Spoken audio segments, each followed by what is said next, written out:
पहले सरकार अपने कानून में संशोधन कर खामियों में करे सुधार, फिर अपने द्वारा बनाए गए नियमों को लागू करे। ये बात चंबा ब्लॉक के प्रधान यूनियन के प्रधान विजय कुमार ने मनरेगा मजदूरों की ऑनलाइन हाजिरी के विरोध में कही। उन्होंने कहा कि मनरेगा मजदूरों की हाजिरी ऑनलाइन लगाने में परेशानी आ रही है। उन्होंने बताया कि कई पंचायतों में सिग्नल नहीं होता है, कई पंचायतों के वार्ड पंच शिक्षित भी नहीं है, जिस कारण उन्हें ऑनलाइन हाजिरी लगाने में दिक्कत पेश आ रही है। गौरतलब है कि मनरेगा के कार्य में पारदर्शिता लाने और कोई व्यक्ति किसी की फर्जी हाजिरी न भर सके, इसके लिए सरकार ने कार्य करवाने वाले वार्ड पंच या अन्य के लिए ये सुनिश्चित किया है कि ऐप के माध्यम से हर दिन 3 समय कार्यस्थल पर मजदूरों की हाजिरी ऑनलाइन लगाई जाए, ताकि मनरेगा कार्य को सुचारू रूप से करवाया जाए। विजय कुमार, प्रधान ग्राम पंचायत जडेरा और यूनियन प्रधान चंबा ब्लॉक जिला चंबा। अभी हाल ही में हिमाचल प्रदेश सरकार ने मनरेगा के अंतर्गत ऐप के माध्यम से हाजिरी लगाने का जो निर्णय लिया है, पारदर्शिता रहनी चाहिए। जिसका पैसा जो काम करता है उसको मिलना चाहिए, मिले, ये बहुत ज़रूरी है। परंतु हिमाचल प्रदेश सरकार इस बात को भूल गई है कि सबसे पहले जो मनरेगा बनाया गया था यूपीए सरकार के माध्यम से 2005 में, तो उस समय इसके पीछे केवल मात्र एक ही मकसद था। उस समय हिमाचल में सिर्फ 2 जिलों में ये लागू हुआ था, जिसका शुभारंभ भी जिला चंबा से ही हुआ था। तो हम चंबावासी भाग्यशाली हैं कि इतने बड़े कानून का शुरुआत जो है वो चंबा जिला से हुई थी, और दूसरा जिला सिरमौर था। तो उसका एकमात्र मकसद था कि उस समय से नरेगा कहा जाता था। मकसद यही था कि जो हमारे बेरोज़गार हैं, ग्रामीण लोग हैं, अपने गांव में 100 दिन का रोज़गार अपने सुविधा के अनुसार सरकार से मांग सकते हैं, और उसको बढ़ाकर के अब 120 दिन किया गया है। उसका हम स्वागत करते हैं।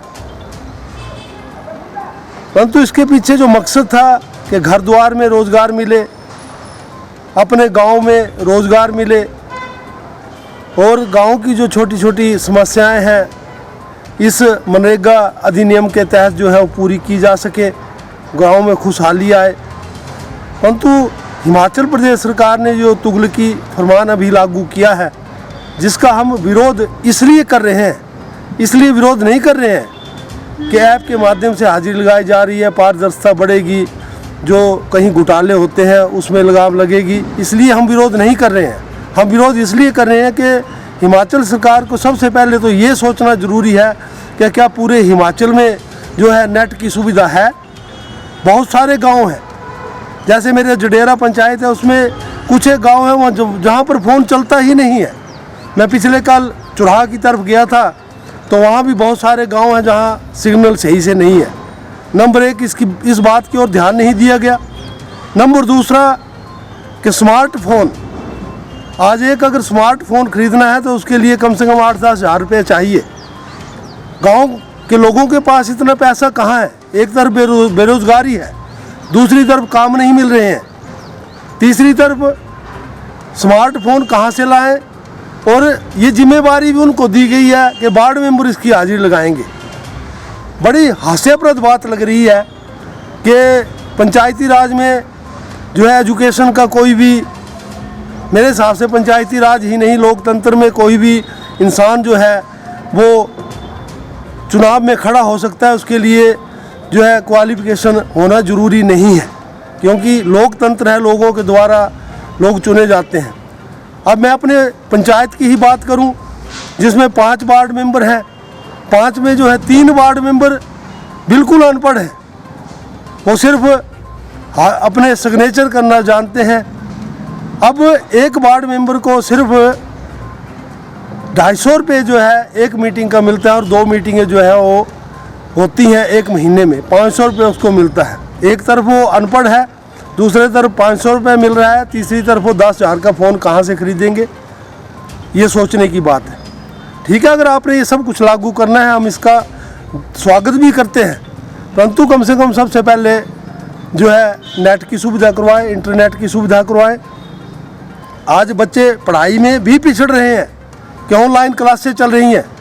बहुत सारे इलाकों में जो है वो इंटरनेट नहीं है, नेट की सुविधा नहीं है, तो बच्चे पढ़ाई क्या करेंगे। और दूसरी तरफ ये मनरेगा में जहाँ एक मजदूरी का जो एक साधन छोटा सा था, उसे भी जो है छीना जा रहा है गरीब लोगों से।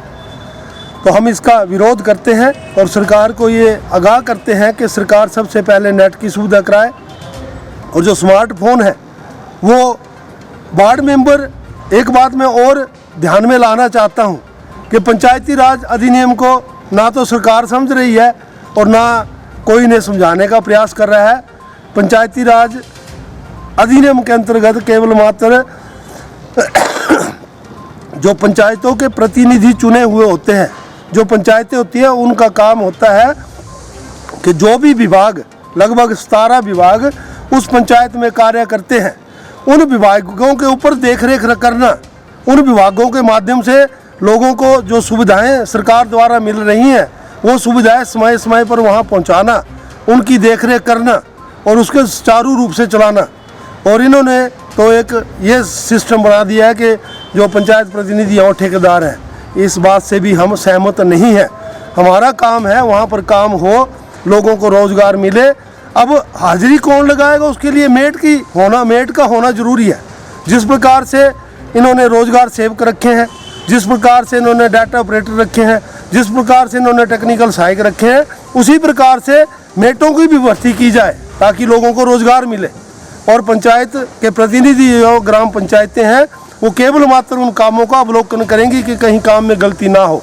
तो इसलिए जो ये तुगलकी फरमान जो है ऐप के माध्यम से हाजिरी लगाने का, इसका हम इस कारण से विरोध कर रहे हैं, ना कि इस कारण से कि पारदर्शिता आएगी। हम पारदर्शिता चाहते हैं, एक एक काम में पारदर्शिता चाहते हैं, परंतु इसमें जो खामियां हैं इसे तुरंत सुधारा जाए। और मेरे बहुत सारे जो यूनियन के प्रधान हैं, जो यूनियन में हैं चंबा ब्लॉक के, बहुत सारे प्रधान मुझे फ़ोन कर रहे हैं, परंतु मैं अपनी व्यस्तता के कारण उनको ये कहा कि 3-4 दिन में हम इसका पूरा ड्राफ्ट बना करके जो है उपायुक्त महोदय के माध्यम से सरकार को भी भेजेंगे, राज्यपाल जी को भी भेजेंगे, प्रधानमंत्री जी को भी भेजेंगे और राष्ट्रपति महोदय को भी भेजेंगे कि ये जो आपने ऐप के माध्यम से हाजिरी लगाना सुनिश्चित किया है, इसमें जो कमियां पहले हैं उस कमियों को दूर करें। और वार्ड मेंबर की जिम्मेदारी नहीं है हाजिरी लगाना, क्योंकि मान लो एक वार्ड में 3 काम चले हुए हैं, बड़े बड़े वार्ड हैं, दूर दराज के क्षेत्र हैं, भौगोलिक परिस्थितियाँ खतरनाक है, तो क्या एक वार्ड मेंबर 3 जगह हाजिरी लगा सकता है? इसके लिए मेट का प्रबंध करना होगा। और अगर मेट का आप प्रबंध करते हैं तो उसमें लोगों को रोज़गार भी मिलेगा और जो है काम में और ज़्यादा गुणवत्ता आएगी। तो मैं ज़्यादा ना कहता हूँ, सरकार से एक यूनियन के माध्यम से सरकार को आगाह करना चाहता हूँ कि ये जो आपने तुगलकी फरमान जो है लागू किया है, इसमें संशोधन करें और संशोधन करके जो है जो पंचायतों के ऊपर आप बोझ डाल रहे हैं उस बोझ को भी कम करें। पंचायतों का काम, आज मैं दोबारा फिर ये बोलना चाहता हूँ, ग्राम पंचायतों का काम केवल मात्र ही है कि कार्यों का अवलोकन करना, सरकार द्वारा दी जा रही सुविधाओं को लोगों तक पहुँचाना और उसमें जो है मेटी करना, ठेकेदारी करना, ये पंचायत के प्रतिनिधियों का काम नहीं होता है।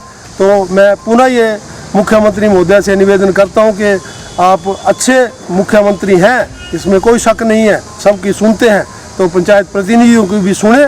और ये जो आपने ऐप के माध्यम से जो हाजिरी लगाने का निर्णय लिया है, इसमें संशोधन करें। एक तो स्मार्टफोन पंचायतों को जितने काम चलते हैं उतने स्मार्ट, अब जैसे मेरी पंचायत में इस समय को 20 काम है तो 20 फ़ोन तो वहाँ चाहिए।